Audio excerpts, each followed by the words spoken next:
Doormen, what's good? This is your boy Chief back in the building. This is episode 14 of the Doormen Podcast. I appreciate you guys checking back in. Seems like it's been a minute since we've been here. It's been about 4 or 5 days. It's Christmas break for a bit of a timestamp. So we've taken some time to be with family, to chill a little bit, to do the celebration thing. And now we are back with some security related content.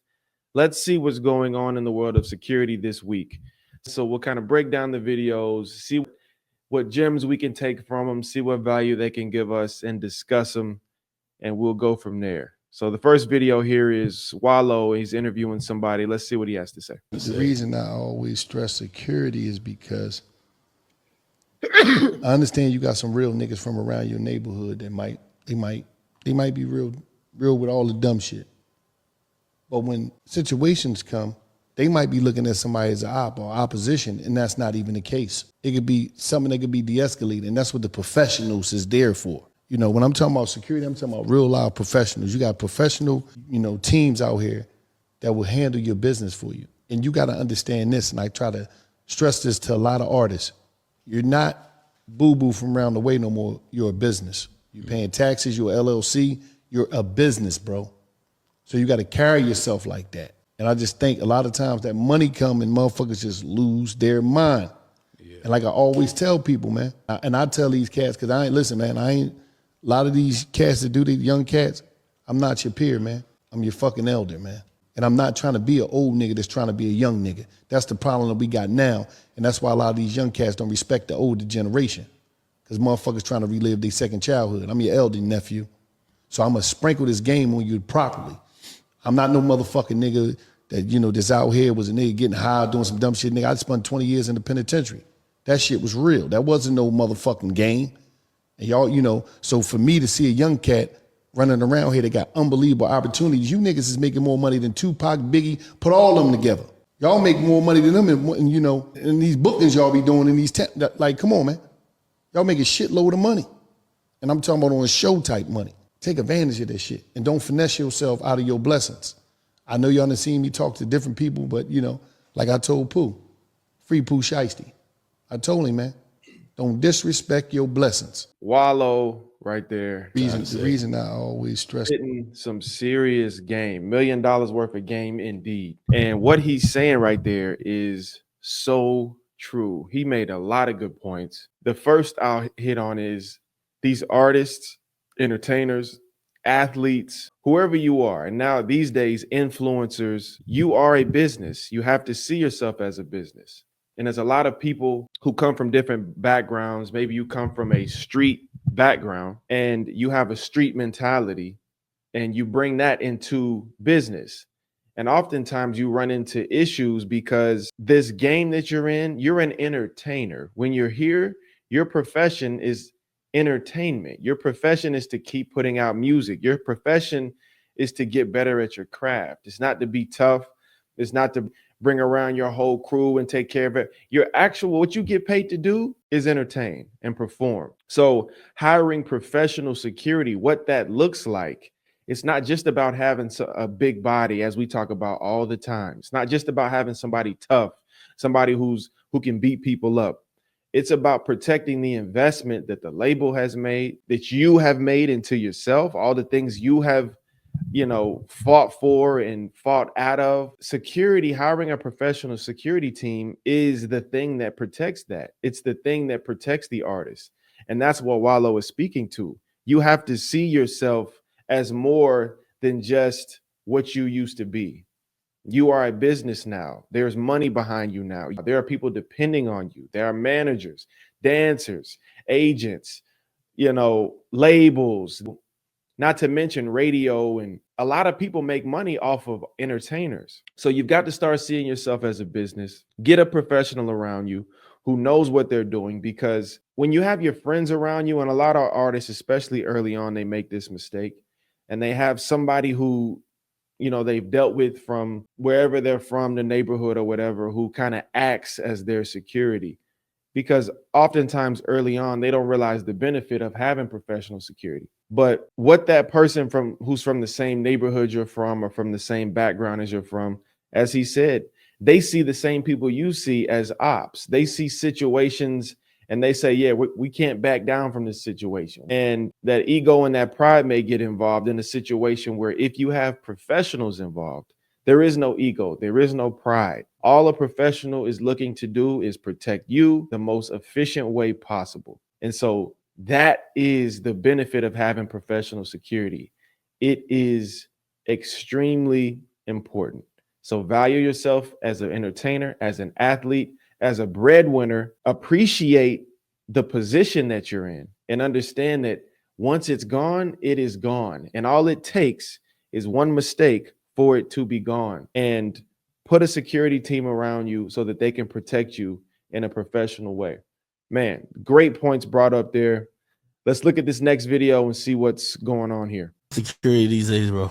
You got to, bro. Yeah, I'm gonna get some. But and what I mean by that is that, like, you know, yeah, security, because security is for security. Like, the police ain't gonna fuck with you if they see you with security, because they go like, okay, you feel me? Well, and also too, you know what I mean? It's like the life hack in terms of, man, you from Florida, where I've been going to Florida recently. I just see everybody really got something on them, right? Like everybody got a little chop on them, right? Sure. Now, when you moving around, like right now, we in New York, New Jersey, you can't have shit. You got to get a security that could have something. I'm fucking with you. Man. That's why you get the security. He gonna have some shit and shit. You know what I mean? Like, again, he might just have to pass it off. I'm gonna say work. I'm taking it on everything I love. Work off rip. Like, anything going down, I'm taking that shit quick as hell. Well, you don't trust security or something? Nah, I just know what I'm gonna do. You feel me? I don't know him from again to paint. Yeah, well, is he gonna secure you? Interesting points here. Again, as an artist, I'm sure this guy's manager label is like, my God, please be quiet, because he's talking about who can't have a gun in New York. That's just that.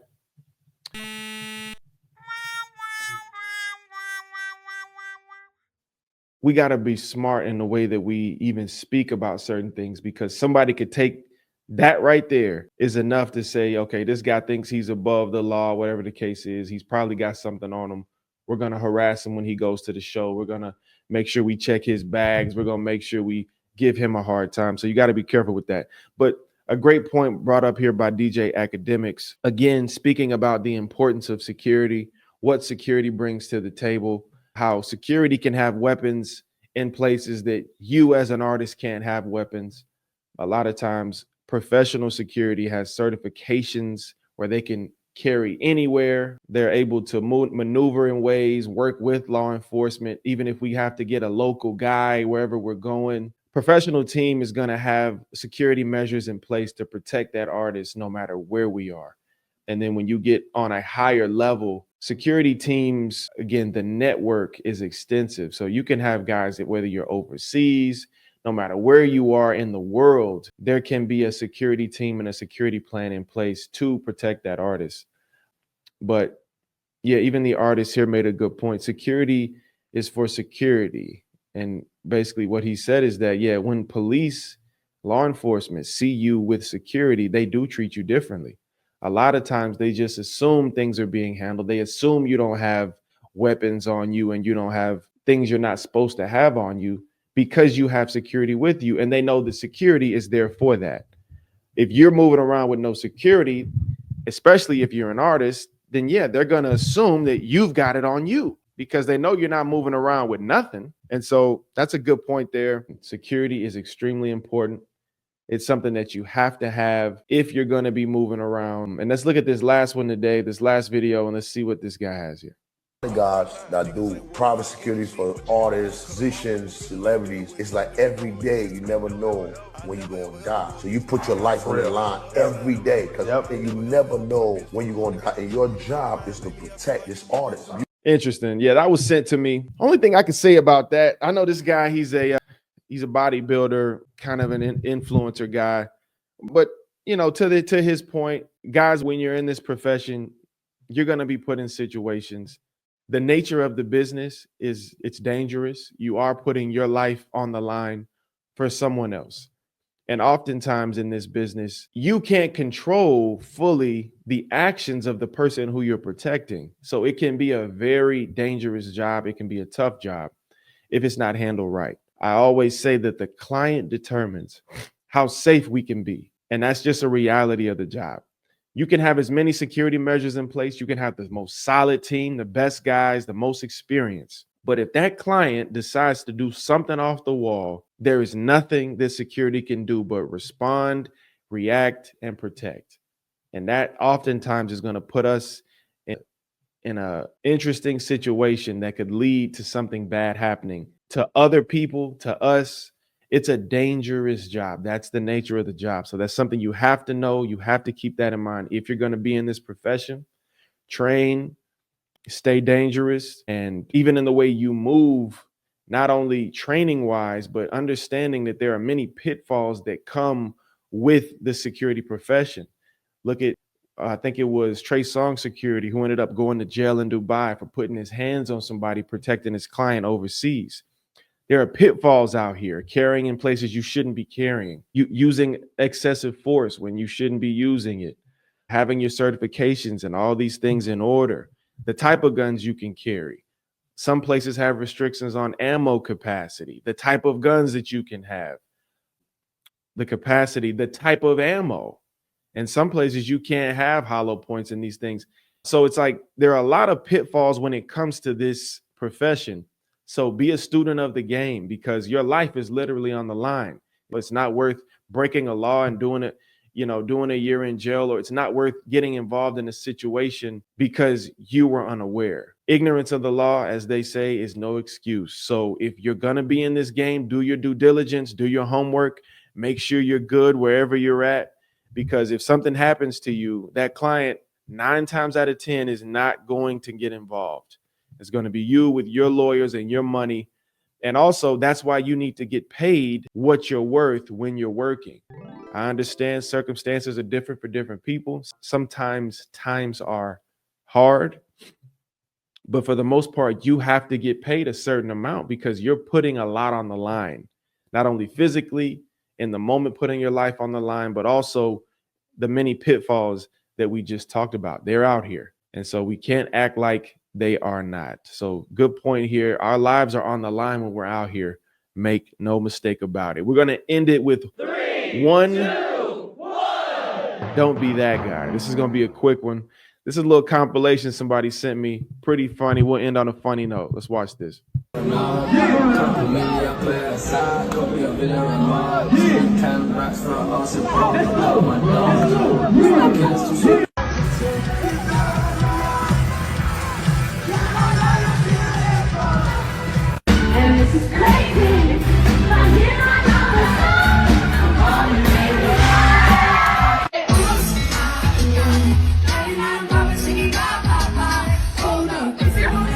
This is a prime example of why you've got to be. Look, the guy came. I love that part. The guy comes up at the end and pushes him like, yo, what the hell are you doing? Yeah, these you never know who's working event security. But this is why we talked about in the first episode, one of the first couple episodes that was talking about stage crashers. When you're dealing with event security, you literally have no idea who you're working with and what's going on with them. You got a guy here, the dancing is one thing. This is scary to me. This guy's holding his chest. He's crying. He's singing along. This guy has no business. And this is the last thing I'll say because my time is up. But when you're doing security and you have an artist who's performing, going to be on stage, when you're doing your walkthrough in that pit area, you got to be looking out for people who look like they shouldn't be there. Guys who are too involved, singing along, dancing, talking to girls, got their phone out, taking pictures. Guys who are not there to work, remove people like this immediately. Trust me, because this is going to be the guy who lets somebody hop over the fence, push him down and jump onto the stage and get to your client. So don't be these guys if you can help it. All bad. Listen, guys, this has been episode 14 of the Doormen Podcast. I appreciate you guys checking in. I will see you next time. Peace.